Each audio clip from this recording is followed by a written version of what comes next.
Alright guys, WOD number 3, manual battle stations. This is where you elect certain individuals at each station to perform 1-minute AMRAPs. First station is going to be front squat. First thing she can do, she can full clean the first rep if she likes. And what we're looking for as far as standards, clearly she's breaking 90 and she's clearly opening her hips at the top. We don't want her to stand up, so she squat and not open her hips at the top. We don't want to do that. No, only would that be extremely hard. It looks funny. Next, we have pistols.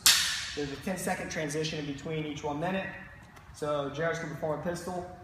Looking for clear break of 90. And you may alternate legs. Something that we don't want is when he's doing a pistol, his front foot to touch. So if he goes down, his heel touches, it's going to be a no rep. Another thing is if he does a pistol and he stumbles and he doesn't regain control before he puts his foot down, that's going to be a no rep. But if he does stumble and he shows clear control before he sets his foot down, that's a good rep. All right. Next, we have back squats. You can power clean this up and over, or you can have a teammate throw it on your back for you. So we're looking, same as the front squat, we're clearly squatting below 90 degrees, and we're clearly standing up. Okay, go perform a couple. Pretty simple, guys. Break 90, stand all the way up. Just watch your back bail. If you can't press it up and over, we appreciate it. If not, check your back before you drop it. Like that. Next, we have one-arm kettlebell snatch. They can start from one-arm kettlebell thrusters. Sorry, I'll edit that out. Next, we have one-arm kettlebell. Are you getting me at all? Yes, you're in it. Okay. Next, we have one-arm kettlebell thrusters. So she picked it up on, put it on her shoulders. She's going to perform a clear squat of 90 degrees or lower, drive her hips, and she's going to walk out overhead. Perform a couple for me. What we want is that kettlebell to be straight up overhead. We don't want it out like Superman. All right. You can return it to the shoulder, or you can return it behind your shoulder, and you may alternate arms if you wish. You can switch at any time. Next, we have air squats. Go, Jared, you step in. Air squats. Pretty simple, guys. Break 90, stand all the way up. Okay, we do, people will go pretty fast on these and won't open their hips at the top. And that's not going to count, guys. We really want to see the hips open on this.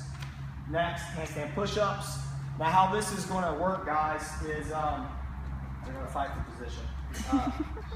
We're just going to have an ab mat set up. I don't know who's going to do your handstand push-ups. So with that said, you'll need to either put your 25s out there, or you have to take your 15 and put it underneath the ab mat. So whoever's performing that, you can get that ready at any point in time during this.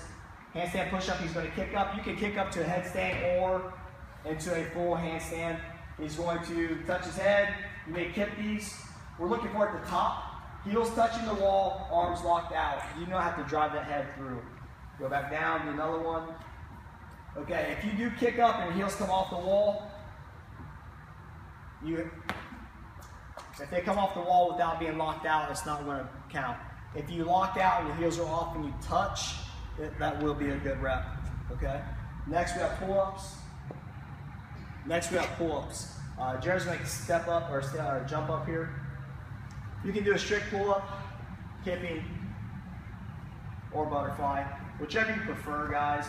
What we want is your arms clearly locked out at the bottom and your chin clearly over the bar. The only ones that are kind of hard is when you start doing butterfly, where your judges will be underneath, making sure that your chin is clearly over the bar each time. Next, you can spin around here. We have wall walks. You can either leave your ab mats and your plates there if you wish, or you can push them into your box. So Angie's going to start with her chest and her hips and her feet on the ground. Chest and hips on the ground, feet against the wall. What she's going to do is she'll walk up. Her hands must clearly pass this line for judging purposes. That means fingers, hands, whatever, must be clearly behind. And then she can either kick off or she can walk it back down. We have plenty of room with these boxes, so if you want to kick off to the side, I'm okay with that. Just make sure if you do, let me perform another one real quick. If she's walking up, so say she starts getting stuck right about here, she can go ahead and she can crunch her fingers, she can do whatever she wants. As long as they're clearly behind the line, it's going to be a good rep. And you can stop it.